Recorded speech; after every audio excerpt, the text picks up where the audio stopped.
Handak Kangpokpi the thokkhiba Irang amada Manipuri Governor Loukhiba Thoudang Aduna state as the rule of Lei Haibadu. Mayek shengna meeyam Uhalle haina NPP National Vice President Yumnam Joykumar Manipuri Governor Ajay Kumar Bhalla shingthakhre.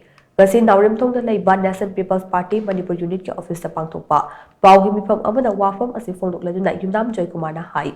Mamangda Union Home Secretary Orami haiduna state asigi governor oibada matik jare haina hekta haibadi yaroi. Maramdi Manipuri Governor Manipuri Maramda Ningthina Khangma haibasi thoidokna mathau tai. Adumakpu Ajay Kumar Bhalla Manipuri Governor oina wasak loraba matung security ki review meeting ama yamna thuna pangthokhiba adu NPP Manipurna maru oiba amani haina lawi. Governor ki thaurang ase Manipurna achumba maikaida lakpagi ahanba khongthang oina lawusu yai. Ajay Kumar Bhalla Manipuri Governor oiraba matung ikan kanadana Kangpokpi District Police ki SP office ta meeyam attack tawbagi akan Irang ama thokhe. Irang adu hek thokpaga Central Force ki personnel kaya Kangpokpi da thajinduna Irang adu yamna thuna lakshinkhe.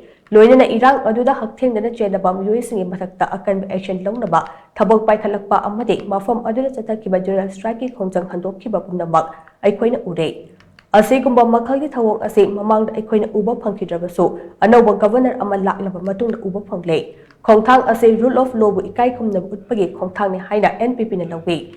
Kangpokpi gi meeyam chathakhiba thawong adu matungda amuk chathaba yaroi haibadu khanghankraba matung governor masa Churachandpurda amuk chatuna mafam adugi relief camp ta laidiba meeyam kunakhe. Governor gi Churachandpur khongchat asina meeyam yaifanaba kadigumba kharadi soidana tarakani haibagi paujal ama meeyam na pide. Party na su Governor Ajay Kumar Bhalla unaduna Irang asigi matangda party gi maikaidagi kari mateng pangba yabagi haidupadu khanakani haina su mahana phongdokhe. Manipur gi Irang asiga mari lainana state police ki armory amasong police station dagi khulai lut tawkhiba aduga mari Central Force officers singi mathakta lengang karam action lakhut khrabagi haina hangladuna Joykumar na makha tana hai.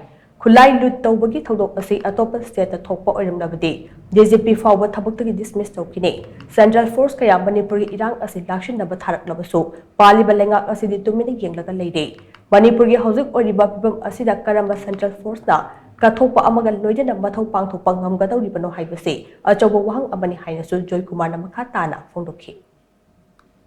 Central Force mayam amadi Manipur da lere more than 200 company koi haina 200 company lae sina sol to ke di ira ne to buya bopone adu aya mana mo si yengdana lei kenda kanu hanguraga ko moy kama phangde mathak gi order phangde khote haibegi adu umbagi hairega lei adu mo si kenda kana de khote haina mayam na feel to ase ai de public nganga pa khona pa ma to bada adu tabani adu mo su adu mai khoi na hang bada su mo se order pi de khota order si kana pi ge no chi matang simsu koi khana be order si state government na piga doribra natraga home minister na piba ngai doribra Central Force ki dilemma achawam leba masi masu thamninge ba masi kari no habda somdana laiba thoibe Irang se masi ngaksna bagi damakta yemu soina moi thare a somdana kaidori ngasagi any incident thokko matamda laiba state government si silent spectator oina dum laiba family